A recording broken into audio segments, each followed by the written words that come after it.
सलाम। इस नए एक्सप्लेनर में हम एक बहुत ही ज़बरदस्त तारीखी केस स्टडी पर बात करने वाले हैं।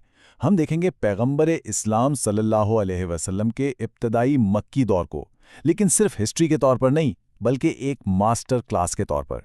जी हाँ, हम समझेंगे कि एक इतनी बड़ी समाजी तहरीक को बिल्कुल ज़ेरे ज़मीन यानी सीक्रेट फेस से निकालकर आलमी सतह तक कैसे पहुंचाया गया।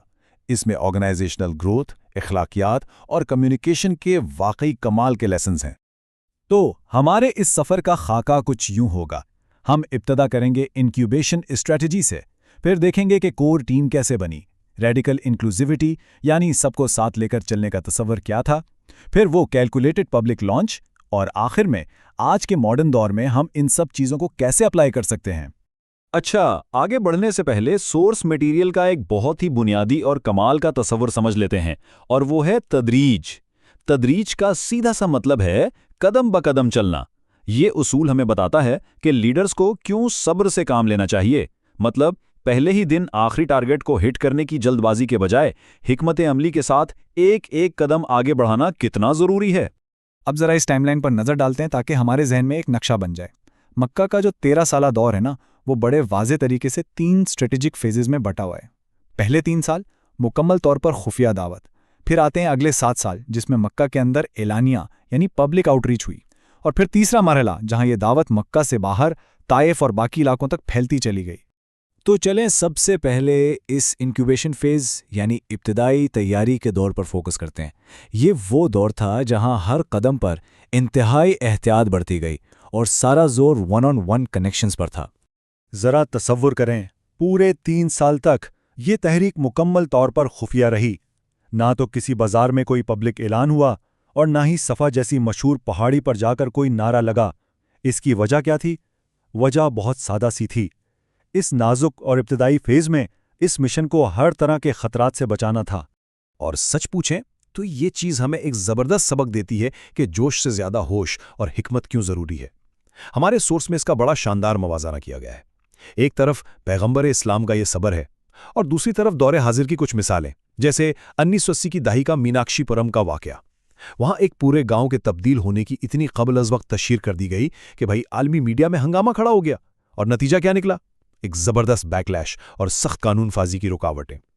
तो साबित यह होता है कि बाज़-औक़ात बका के लिए खामोशी सबसे बेहतरीन हिकमत अमली होती है। इसी खुफिया दौर के दौरान एक और बहुत अहम काम हो रहा था। एक ऐसी कोर टीम बनाई जा रही थी जिसकी बुनियादें और अज़्म कभी ना हिलें। और ये सब कैसे हो रहा था? बहुत ही पर्सनल और इनफरादी राब्तों के ज़रिए।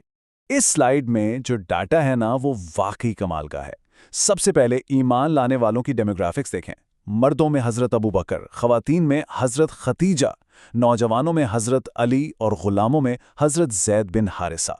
इस डाइवर्सिटी से एक बात बिल्कुल साफ हो जाती है कि इस मिशन ने अपने पहले ही दिन से मुआशरे के हर एक तबके को कामयाबी के साथ अपने साथ जोड़ लिया था। सोर्स मटेरियल में यहाँ एक बहुत ही मशहूर कहावत का जिक्र है, कोई भी शख्स अपनों में हीरो नहीं होता। और वाकई इंसानी फितरत भी कुछ ऐसी ही है। हम किसी के जितना करीब होते हैं, हमें उसकी उतनी ही खामियां और कमजोरियां नजर आने लगती हैं। मतलब दूर के ढोल तो सुहाने लगते हैं, लेकिन करीब से असलियत छुपती नहीं है ना? लेकिन यहाँ एक बहुत बड़ा फ़र्क है। आम लीडर्स की खामियां तो उनके करीबी लोगों पर खुल जाती हैं, मगर पैगंबर इस्लाम के केस में ऐसा बिल्कुल नहीं था। उनके सबसे करीबी दोस्त, उनकी अहलिया और घर के अफराद ही उनके सबसे पहले और सबसे बड़े हामी थे, और यह हकीकत उनके किरदार की बेदाग अज़मत और सच्चाई का सबसे बड़ा सबूत है। अच्छा, अब बात करते हैं इस तहरीक की इखलाकी बुनियाद यानी एथिक्स की, और वो बुनियाद थी रेडिकल इंक्लूसिविटी। मतलब माशरे के हर इंसान की खिदमत करना, चाहे उसका स्टेटस कुछ भी हो या उससे बज़ाहिर कोई फ़ायदा नज़र आ रहा हो या नहीं। इस हवाले से ये छोटा सा वाक़या बहुत ही पावरफुल है। एक दफ़ा पैगंबर इस्लाम ने एक बीमार यहूदी लड़के की, जो मौत के बिस्तर पर था, इयादत की। उन्होंने ये बिल्कुल नहीं सोचा कि यार अब इसके जाने का वक्त है तो इस पर मेहनत का क्या फ़ायदा। उसके बजाय उन्होंने किसी पब्लिक पावर या नंबर गेम की परवाह किए बगैर उस एक जान को बचाने और उसके ईमान लाने पर बेहद खुशी मनाई। तो यहाँ एक बहुत ही क्लासिक सवाल खड़ा होता है, किसी भी मूवमेंट बिल्डर या लीडर को किसे तरजीह देनी चाहिए? क्या उन ताकतवर एलीट्स को जो असर व रसूख रखते हैं, या उन आम और बज़ाहिर पसमानदा लोगों को जो सच्चे दिल से हक के मुतलाशी हैं? اسی سوال کا جواب ہمیں ایک اور مشہور واقعہ سے ملتا ہے۔ ایک نابینا صحابی تھے، عبداللہ بن ام مکتوم۔ ایک دن قریش کے انتہائی بااثر سرداروں کے ساتھ ایک بڑی کرٹیکل اور ہائی سٹیکس میٹنگ چل رہی تھی۔ ایسے میں وہ نابینا صحابی سچے دل سے کچھ رہنمائی لینے آ گئے۔ اب ظاہر ہے اس وقت فوکس ان طاقتور سرداروں کو قائل کرنے پر تھا، تو پیغمبر نے وقتی طور پر اس مداخلت پر تھوڑی ناگواری محسوس کی اور ان سے رخ پھیر لیا۔ لیکن پھر کیا ہوا؟ اس پر فوری طور پر آسمانی تنبیہ اور رہنمائی نازل ہوئی، اور اس نے ہمیشہ کے لیے یہ اصول سیٹ کر دیا کہ ایک سچی لیڈرشپ کبھی بھی کسی طاقتور سردار کی خوشنودی کے لیے ایک سچے انسان کو اگنور نہیں کر سکتی۔ اور دلچسپ بات یہ ہے کہ اس واقعے کے بعد عبداللہ بن ام مکتوم کا مقام کمیونٹی میں ہمیشہ کے لیے انتہائی معزز ہو گیا۔ اب باری آتی ہے کیلکولیٹڈ لانچ کی۔ جب ایک زبردست کور ٹیم اور غیر متزلزل اخلاقی بنیاد تیار ہو گئی تو یہ تحریک بالآخر پوری حکمت عملی کے ساتھ پبلک سٹیج پر آ گئی۔ اور جیسے ہی یہ پبلک فیز شروع ہوا، وہ جو سیکرٹ میں کور ٹیم بنی تھی نا، وہ ایک زبردست کیٹلسٹ بن کر ابھری، خاص طور پر حضرت ابو بکر۔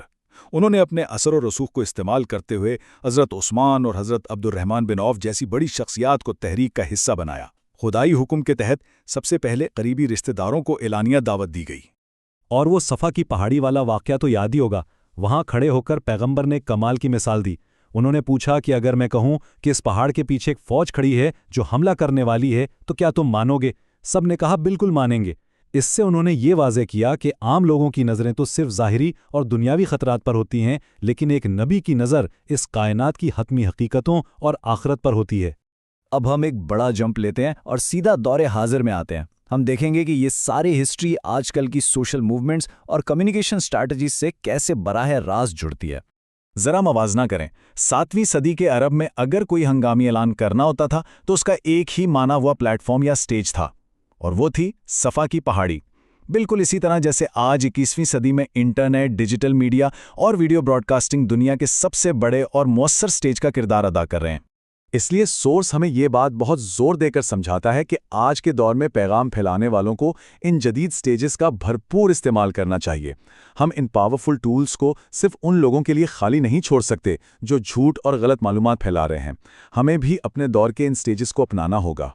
تو ان تمام اسباق کو اگر ہم ایک سمری فریم ورک کی شکل دیں تو آج کے لیڈرز اور آرگنائزیشنل گروتھ کو مینج کرنے والوں کے لیے یہ 4 تاریخی سٹیپس بنتے ہیں۔ پہلا، ذاتی لگن اور اخلاص کے ساتھ تیاری کریں۔ دوسرا، پرائیویٹ فیز میں خاموشی سے ایک مضبوط کور ٹیم بنائیں۔ تیسرا، بغیر کسی فرق کے ہر انسان کو دل سے قبول کریں۔ اور چوتھا، اپنے دور کے سب سے بڑے پلیٹ فارم کا استعمال کرتے ہوئے ایک مؤثر پبلک لانچ کریں۔ جاتے جاتے یہ تاریخی کیس سٹڈی ایک بہت ہی فکر انگیز اور چپتا ہوا سوال چھوڑے جا رہی ہے۔ آج جب ہر کوئی بس نمبرز اور وائرل ہونے کی دوڑ میں لگا ہے، تو کیا ہمارے لیڈرز گہرے اور سچے انسانی رشتوں کو واقعی اہمیت دے رہے ہیں، یا محض اس وائرل پبلک سٹیج کے شور کے پیچھے بھاگ رہے ہیں؟ حقیقی اور دیرپا تبدیلی شور سے نہیں بلکہ سچے انسانی تعلق سے آتی ہے۔ اس بات پر ضرور غور کیجیے گا۔